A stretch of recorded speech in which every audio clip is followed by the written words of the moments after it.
All right, folks, it's a Friday. You better believe it. The last Friday in the month of March. And of course, talking soccer. That's how you have these two balls here. We're going to talk Nigeria-Ghana football game. But then let me welcome you formally. Welcome to Journalist Hangout. I'm Citizen Jones, and today on the program, Nigeria-Ghana renew rivalry in the first leg of the 2022 FIFA World Cup playoffs in Kumasi. In adherence to electoral law, APC bars ministers and all political appointees from voting at National Convention tomorrow, just as President Buhari hosts Tinubu and other APC founding fathers to dinner ahead of the National Convention. He has urged them to adhere to zoning, and later on the show, we'll take you to Kaduna, where the commissioner confirms that bandits have killed 2 soldiers, 43 others, and burnt 200 houses in Southern Kaduna. But I'm hanging out for the first 15 minutes with Babajide Kolade Otitoju. Jide, I greet you. I greet you too, and I'm hanging beyond 15 minutes with you. Okay, and then we have Mien Akiri joining us. Mien. Good to be here. In football, like they say, substitution is allowed, and we're experiencing that, with this special football edition, like you said. Mien, let me tell you, statistics are no judgment. There are no substitutes for judgment, because statistically, Ghanaians are ahead of us. But let me start like this. Jide, we're told that Nigeria has individual stars, but playing as a team had always been our problem. Right, wrong? Yes, and nothing has illustrated it as much as the inconsistency of the present crop of Super Eagles. If we are to assess the players that we have and bounce them against players that other African nations have, we have the best crop of players on the continent. We have the best. Oh yeah. But the fact that we have stars has not reflected in the results of our most recent games. We shouldn't be losing some of the games that we lose. We shouldn't even be drawing some of the games that we are drawing. So the fear factor when it comes to Nigeria is gone. No one talks about Nigeria as a country that you must fear when it comes to football. If Central African Republic will come and play my country, which they should be going back with baskets full of goals. But that was not what happened. They embarrassed us. So we need to do much better. The best teams are not necessarily the best crop of players, but the best players that complement one another. Yeah. That's what you call a team. Jide, I cannot forget in a hurry my national team of 1994 at the World Cup of that year. We were the 5th. We ranked number 5 in the whole world. Yeah. And so we can. I talked about names. Babayara, one great. He was a great goalkeeper. And they have Robert Mensah, Mohamed Polo, Opokunti, Ibrahim Abdulrazak, Michael Essien, Abedi Pele. But on this side, we have had Paul Hamilton, Kanu Nwankwo, JJ Okocha, Rashidi Yekini, and so on and so on. The list is endless. Yeah, you think so? You made mention of 1994 when the Eagles, were ranked as high as 5th by the Federation of International Football Association. And rightly so. And, Nigerians will also agree that when we were ranked 5th, everyone agreed with the FIFA ranking that yes, this is the best team on the continent of Africa and one of the best teams in world football. But the moment we start deceiving ourselves and say, oh, the rankings don't truly reflect who we are today, that's one of the deceits. We are ranked 30 how many in the world? In the world, 38. Yeah. Ghana are ranked Ghana are ranked way below the Super Eagles of Nigeria. The Eagles are ranked higher than the Black Stars. Unfortunately, rankings, past meetings, statistics for a match between Nigeria and Ghana. See, Nigeria and Ghana goes beyond football. Nigeria and Ghana are like brothers. They have a root. Economically, we're at the time where the Ghanaians were always in Nigeria, doing a lot of things. And at some point in time, they started changing, what needed to be changed positively to the currency and all that. And a lot of Ghanaians went back. But that's another story entirely. So that shows that there is an historical angle between Nigeria and Ghana. It's not just football. And that's why when it comes to the round leather game, it goes beyond football. There is always this pride in, even if I'm not at my best, I must win. And that's why statistics will not count. That is why probably the Ghanaians in 2017 can come to Nigeria and say they will beat Nigeria. And that's why the Eagles can if say... If they don't say that, you won't beat them. You won't beat them. But when we take a look at the crop of players today, I hope... On the Nigerian side. On the Nigerian side, I hope that these young players, this talented bunch of players, will fight it out on the pitch. I saw their opening game at the AFCON tournament in Cameroon. Who? The Super Eagles of Nigeria. Okay. And I felt, we've got something special. Mighty Egypt. Against the Pharaohs of Egypt. And that was the same team that played in the finals of the AFCON tournament against the Senegal Lions of Senegal. If we judge by what we saw against Egypt and the second game before losing to Tunisia, we'll probably say the Eagles have arrived. That the Eagles have renewed their strength. But from what we saw at the AFCON tournament, it showed that the Eagles need to renew their strength. And to renew their strength is not just talking. You must talk the talk on the pitch. The World Cup ticket is at stake. And the first step is not losing against the Black Stars of Ghana. Iguavoen knows what is at stake. He has played against Ghana before. Now you are in charge of the team. Iguavoen beat Ghana before. Yes. And I feel the players at this stage must walk the walk on the pitch, talk the talk on the pitch, and secure that World Cup tickets. Jide, Nigeria Jollof, Ghana Jollof. We will settle it today. Which is sweeter? I've not been privileged to taste Ghanaian Jollof, but I would fancy my country's Jollof over any country in Africa. When it comes to cuisines, we are an underrated country. You go to some countries on this continent, they don't have the variety of meals that we have. Any frequent traveler will know that. But we have a lot. We're talking about the Akwa Ibom people. They can represent us. We don't even need to bring any other. We don't need to bring any other Jude, you are not country. patronizing me, but it's No, I know. You know now that I don't have this habit of patronizing you. But that is the thing. It's just the truth. We have to praise ourselves where we deserve to be praised. Now, talking about the rivalry with Ghana, Ghana had a better head start in African football.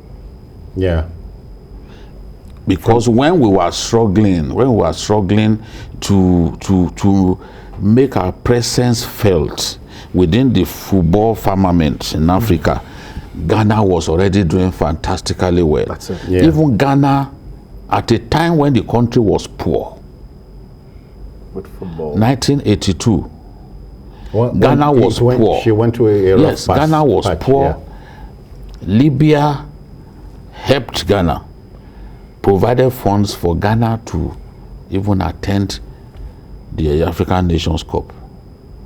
And Ghana went on to win with a team full of fantastic players. Senegalese. An overwhelming majority of them left-footed. Wow. People like Opokunti and the rest of them. They played, and they played very well and won. See, we won after the 1980 Nations Cup. We began to experience decline because we missed the World Cup just by the whiskers. We got to the last point. Algeria stopped us. We got to the last point for the 1978 World Cup. Tunisia stopped us with our own goal by Godwin Odie here in Lagos. You know, so after that, then we had the team that Western put together. That team could beat any team. For a long time, we couldn't beat Ghana. It was an Onigbede. Onigbede played a goalless draw with Ghana in Kaduna. That was the day that Nigerians saw Gisasho Folue for the first time. He was man of the match. Of defense. Yes. And then Chibuzo Hilebu. Okay. Chibuzo Hilebu then dealt with them in the second leg. In Ghana. Yes. We then went to the Nations Cup. The Nations Cup came just a few weeks later.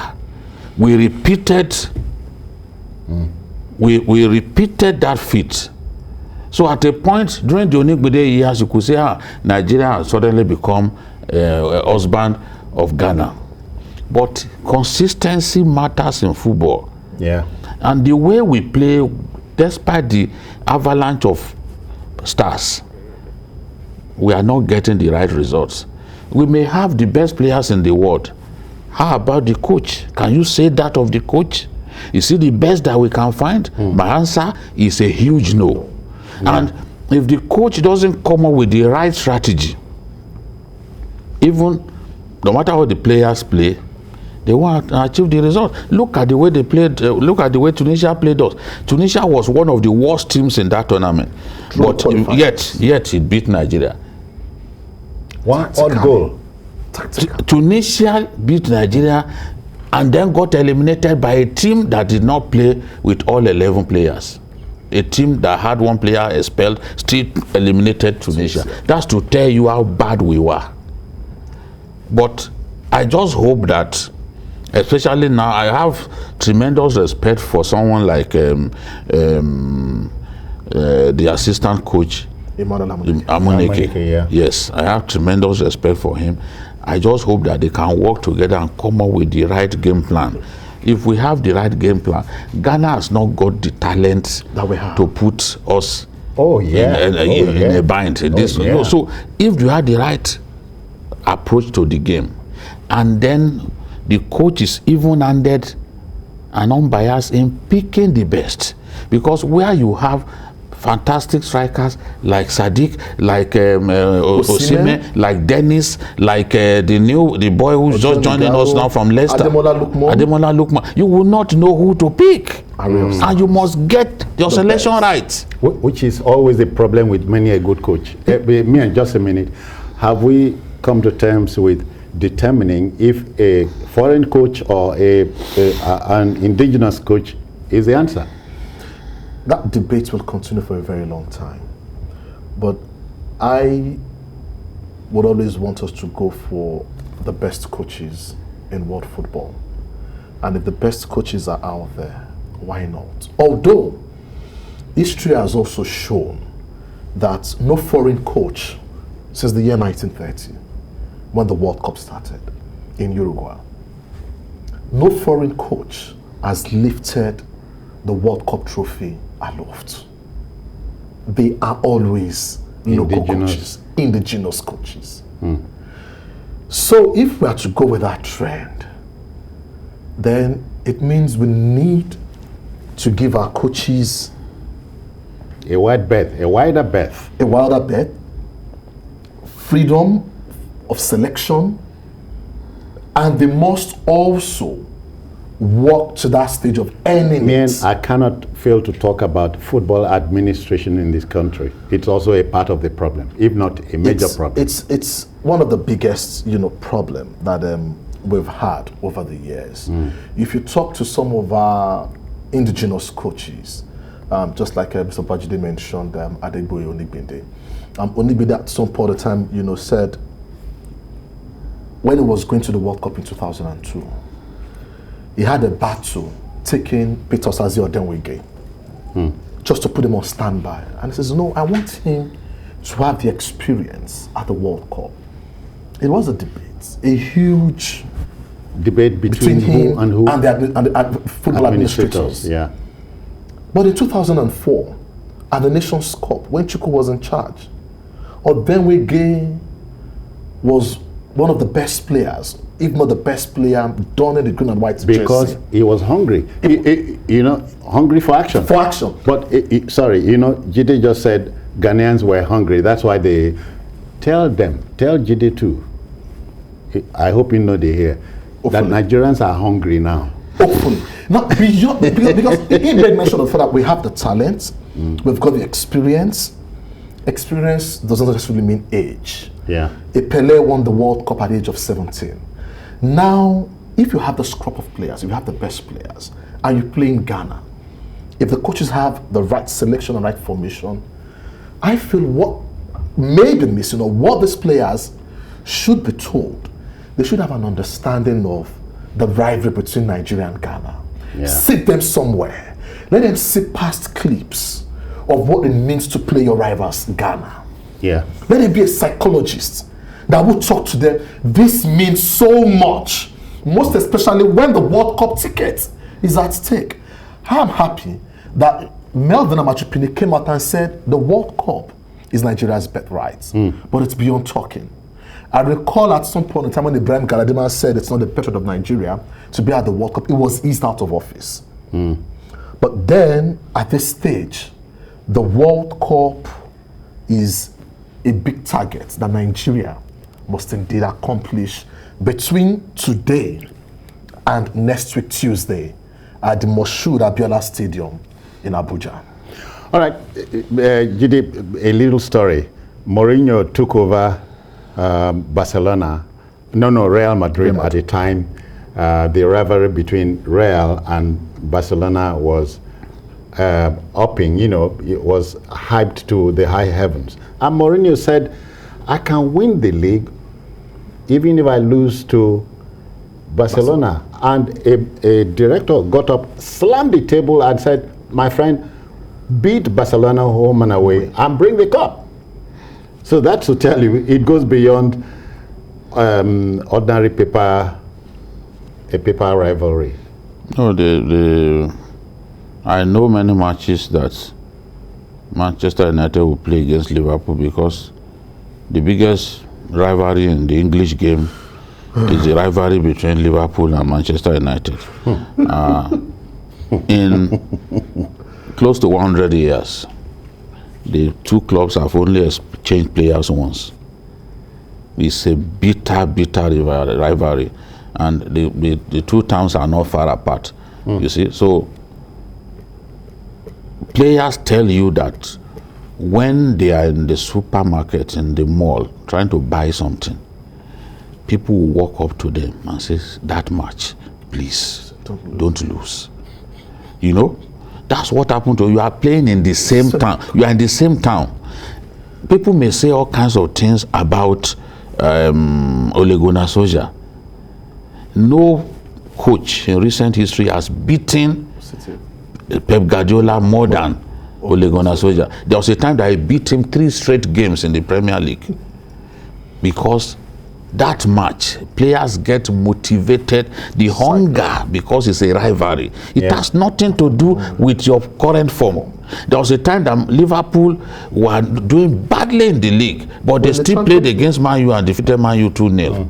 Because if you cannot be motivated to give your best in a match against your rival, no other match will stimulate you to give your best. And these players should know that, look, at the World Cup, they have an opportunity to sell themselves. We've seen players go to the World Cup, sign new deals with new clubs. So opportunities abound when you get to the World Cup and display your talent on that big stage. And that's why they must beat Ghana. If they fail to beat Ghana, it is not just a loss to Nigeria, it constitutes personal losses to those players themselves. I hope you know Ghanaians are watching you. So what? I love my country. Okay. And I'll pick my country over Ghana a million times, a zillion times. Okay. So this is it. Let me Okay, just quickly. No, we must go. We must go. But hazard a guess. Outcome of the match, Nigeria-Ghana. Unfortunately, form doesn't matter. Nigerian players are in a better form. Are as we strikers. winning the game or losing the game? As a Nigerian, I want us to win the game. But you cannot bet on this current crop of I players. wouldn't want to bet on them. You know, and just like I said, few players in world football, Henry came out and said, I will never lose against Tottenham Hotspur. And I'm proud to say that. And I wish our players can beat their chest and say, no, we will not lose to Ghana, home and away. So and we'll qualify for the we are World winning Cup. the game? The players should do that for Nigeria. Did they were winning the game? Away to Ghana. I'm not sure.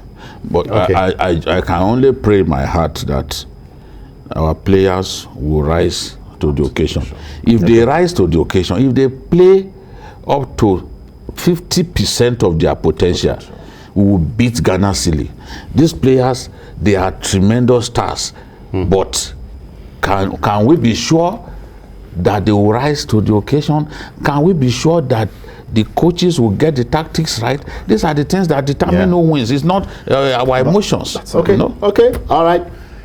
If you think Nigeria would win the game, come and take this ball. Okay.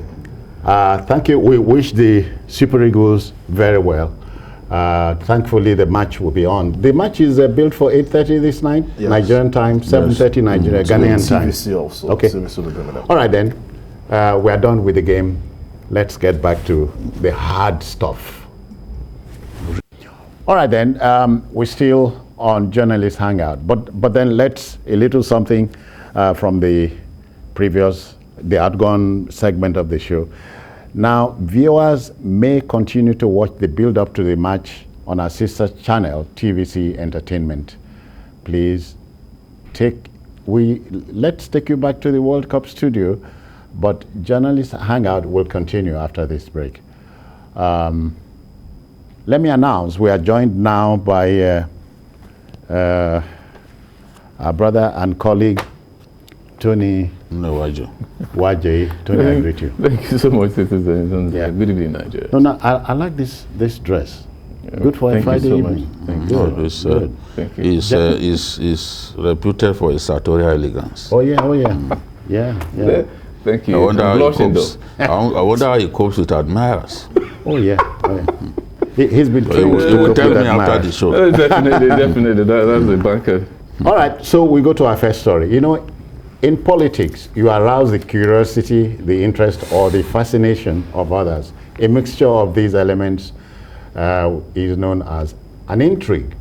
Ahead of the National Convention of the ruling All Progressives Congress, APC, this Saturday, that is tomorrow, at the Eagle Square, President Muhammadu Buhari played host to APC founding fathers at the villa in Abuja. The august crowd included the APC national leader, Asiwaju Bola Ahmed Tinubu, a presidential hopeful, and many other APC brass hats. The crux of the matter is the need for stakeholders to adhere to the zoning arrangements to pick party officials at the convention. Meanwhile, the APC has excluded ministers and all political appointees from voting at the convention. As they say, Jide, they've crossed the Rubicon. Thankfully, the convention is taking place at last. Yes, despite all the obstacles placed in his path, at least we can say at this stage that the convention would happen. 2 months ago, we couldn't say with a touch of finality that the convention will happen, but at least we can say now that all the arrangements have been concluded and the APC can have its national convention tomorrow. And one of the big decisions that the party has taken that suggests that no matter what, there are people using their heads within the party. Is this decision to not let political appointees vote at the convention? Because whether we like it or not, there is an electoral law in place. The National Assembly refused to expunge Section 84, subsection 12 of the electoral law. It's been passed. The president has given his assent. It is law already. So the president wanted them to expunge that section, but with an overwhelming voice vote, the Senate said, no, we are not going to do this. The National Assembly has been very good to this president. You can't call this an adversarial National Assembly. But at the same time, I don't think that in any democracy, the executive gets its way all the time. So these guys had been, even to the point of sometimes standing up and questioning their own leadership. They've been very good. They've been very supportive of this administration. Every time he wants to take a loan, they support. Every time he wants to take a big step, they give him that support. But on that section 84, subsection 12, they refused. After the president signed and he told them to expunge that portion, they refused. Now, any sensible individual knows that if those political appointees were allowed to vote and be voted for, if they were allowed to vote, clearly you are taking a risk. Whatever steps you have taken, you have contravened the Electoral Act. Yeah, because no one knows what the decision of the final court will be. And if the decision of the final court is that no, leave the electoral law the way it is, don't expunge any material therefrom, then if you took the decision to contravene that portion, whatever you did is deemed as wrong in the eyes of the law. So if you voted for people, those guys that had been, that the law says they cannot be part of the voting, if you allow them to vote, you have dug yourself into a hole. That's it. So That's it. the party didn't want to be in that dangerous situation. They simply said, look, you can be observers, but don't vote. That is in line with the suggestion made by Kaode Ajulo that the party, whatever the Attorney General has done, that the party must not make the mistake of allowing these people to be voting delegates. And I agree, because Section 318 of Section 1 of the Constitution does not see political appointees as public office holders. They are not among the category of people defined in that section as public office holders. So the judge in the first place, in my view, even misinterpreted the Constitution in giving that judgment. So whatever the Attorney General thinks, since we have not got to the final court, the electoral law stands, and no one can tamper with it at this stage. Forget about the decision of the judge in Umar here. They've already indicated that they are even going to appeal. So if they appeal, anything can happen. So just leave it the way it is. That's what the APC has done. Yes, Amechi, all of them, they want to contest. They only need to be patient for now. The time will come when you can be a voting delegate, but not until this issue is resolved by the courts. Tony, we seem to be in dire straits because the political class seems sometimes will go overboard, and you think they are not defending the democracy we fought, tooth and nail to get, So now they are going on appeal, and the spokesman of the senators said if it so appears, they might go to the apex court on this. I don't understand. It shouldn't raise any kind of dust. If you are a political appointee, you should not vote or be voted for. It's simple. The courts have so pronounced. Why are we making an issue out of it? Those people who are making issue out of it, I think they have something. Of course, we know what's going on, and the days leading to this is a political season. This is an election. Everybody knows what's going on now, and it will not augur well for us to be going around in circle. Yeah. The truth is this: we should learn to obey court orders, and I so much like what the APC said yesterday. If you're political, because definitely it will come back to haunt them. It will definitely the president. The moment the president signed it, that is what it is. It's law, right? He cannot change it, no matter what. Even if they touch it, there's a problem. So let them go into the convention. All those people who have aspiration, who has something, who the intention to vie for an office or vote, should just wait for the outcome of it. It's an appeal now. For me, I see no reason why we should even make this thing an issue. I understand, definitely we know where this thing is coming from. The Attorney General has kicked many times. It's going to, the moment the court in Abia State said, give that judgment, the Attorney General for the first time said, we're going to go ahead and, delete it. I've never heard it, even without waiting for the National Assembly to even look at the issue. That tells you there are some personal interests and selfish interests here.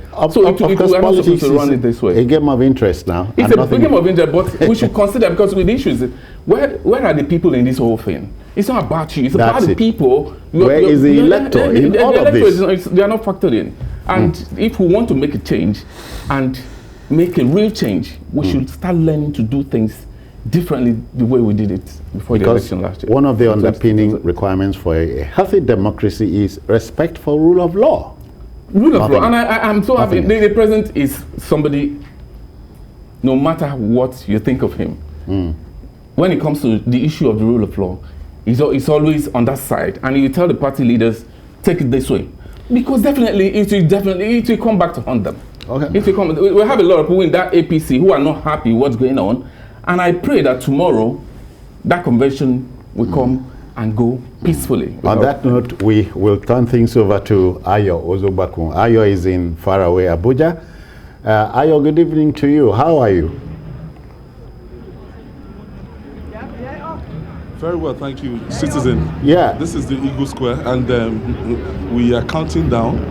We have some party chieftains around and delegates around that they came from 36 states of the Federation, including FCT, and the event is meant to kickstart by 10 a.m. tomorrow.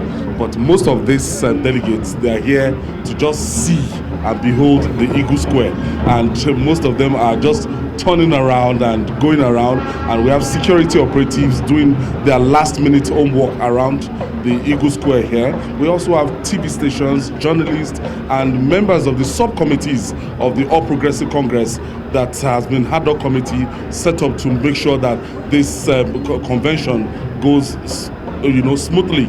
So we've been having security in and out of this place to check out the security, because the president, who is the party leader, is expected to be here tomorrow, and a lot of things will be happening here tomorrow. One of the contending issues we have here is that we are not sure maybe election is going to take place or there's going to be a unity list. Now, governors, stakeholders, leaders of the party, they are at various hotels, strategic locations, state lodge. They are holding meetings. I can tell you that there are a lot of names on that list, according to the region, that they've not resolved as at now. Even from the chairmanship down to the list of the members of the National Working Committee is still in contention. What we have here is a situation whereby they've not been able to bring all the stakeholders together, and those stakeholders, they will align with the new consensus that has been stated by the Electoral Act. The Electoral Act, if you remember, is telling us that before you can declare a consensus, that all the aspirants involved, they must sign. They must give you a letter of consent that, yes, we are part of this consensus. Yes. So to get all the 7 aspirants right now, to get a written undertaking from them, and as of today, one of the aspirants is still saying that I'm still in the race. We're waiting for whatever will happen between now and tomorrow. But as I'm telling you now, before it can be accepted as a consensus, that all the aspirants, they will be made to sign and they will write an undertaking, and perhaps they'll come to the convention here tomorrow to announce they're stepping down for any of the candidates. But I was told that the president, Mr. President, and the party leader is actually pushing for this consensus, saying since the All Progressive Congress, since the party was founded in 2013, from Chief Bisi Akonde down to Chief Oyegun, down to Adams Oshomole, had always been a product of consensus. So that's what they are actually rooting and pushing for right now, that they won't want a situation whereby they will go into a long, drawn electoral battle, that they should make sure everybody come together and be able to decide. Jones. Okay. Yeah. So, from what you see,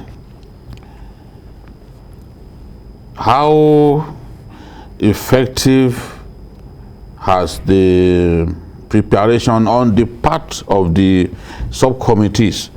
How effective has their work been? The work of the committees, from what you see?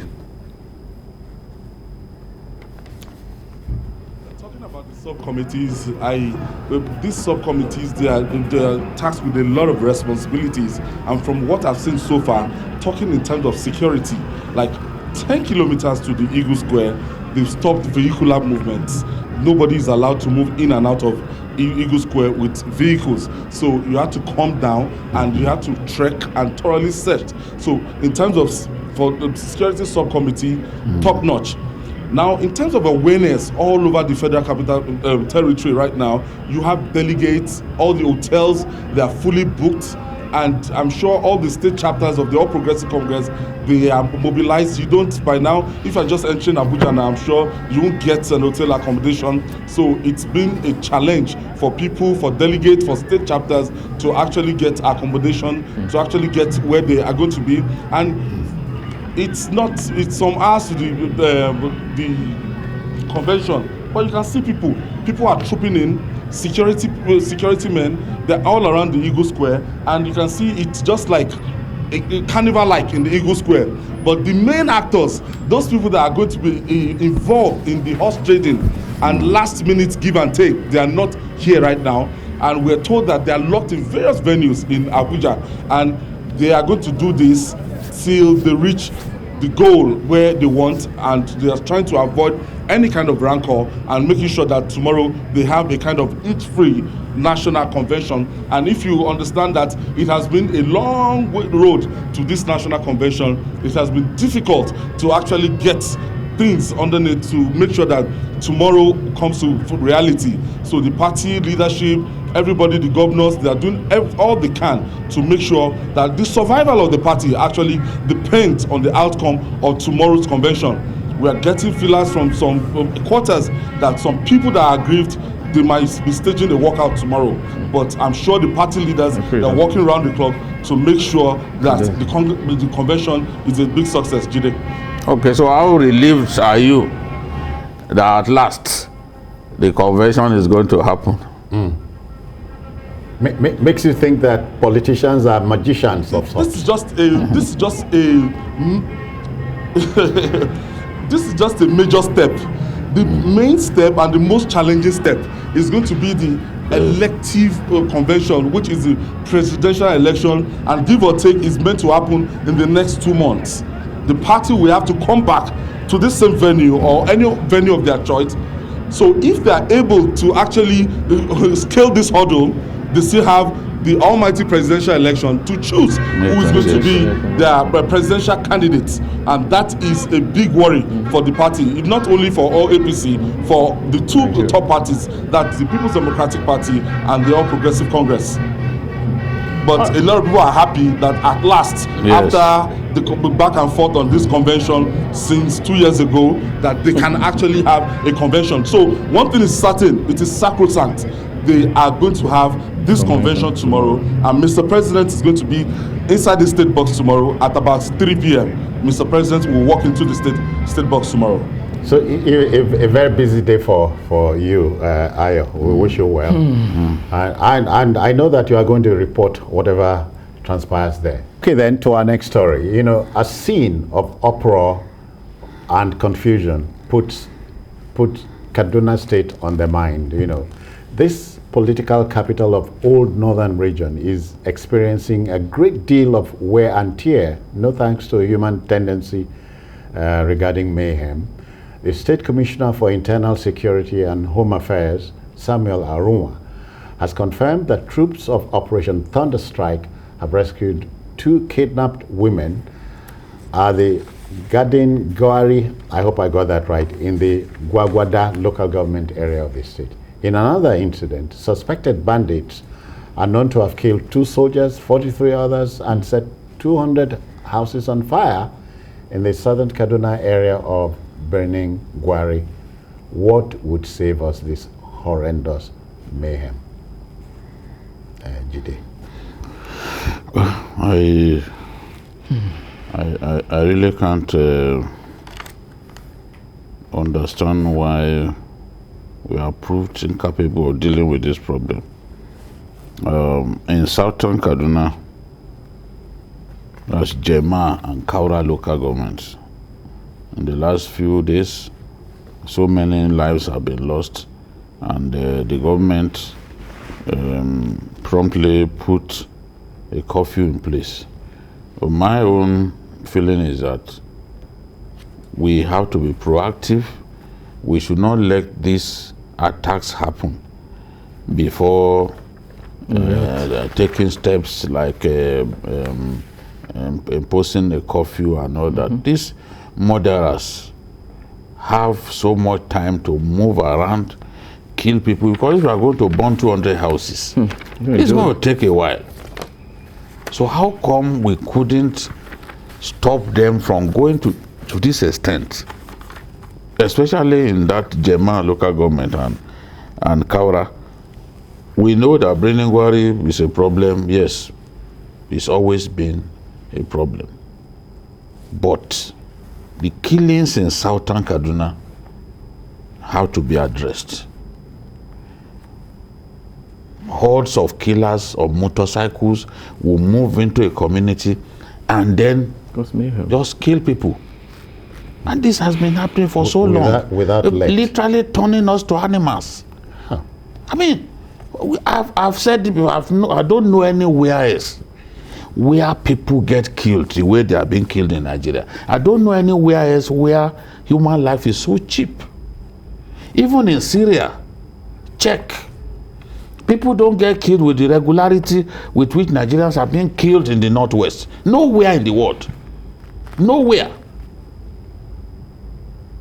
Not even in Ukraine. We are talking about people being killed in a whole region. Wantonly. Yes. You know, not Ukraine is at war. No, I said in Ukraine, you know, it is at war. They are at anything war. But this is supposed to be peacetime in Nigeria. No war has been officially declared, and people will go into communities just to slaughter people the way these guys are doing. Tony, well, you are one is hard put to comment on it, but it's unfolding before our eyes. This freewheeling of the bandits and what have you. It's painful. You know, we sit down here and we analyze this whole thing.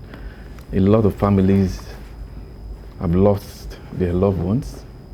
They are wailing, and the government appears helpless. Helpless. People were voted into office for the protection of lives and properties. But daily we hear news like this. People are being mauled, killed every day. And the one that shocks me most is the fact that government look, they appear helpless and confused. Let's just say the truth.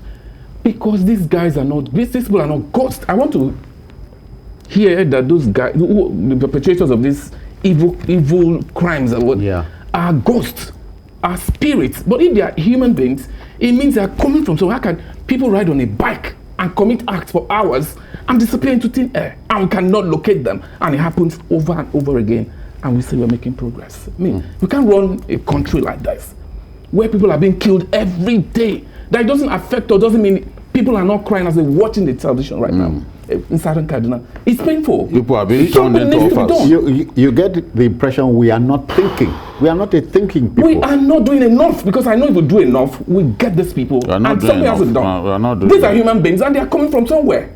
Some people are pushing it. Something is wrong somewhere. We can't continue. Because, I mean, what's the essence of government, for instance? Everybody can afford to run for election, to run for offices. But no, because there'll be anarchy, there'll be confusion. So you elect some few people, so, okay, please represent us, so you can protect us. So you can't go there and start looking, and you're looking confused. If you're looking confused, then you have no business being there in the first place. Then resign. People can continue to die in Nigeria. We are not in a worse situation. We are not in a worse situation. People are dying. It's painful. All right, Tony. It's hard. I don't know how. I don't know.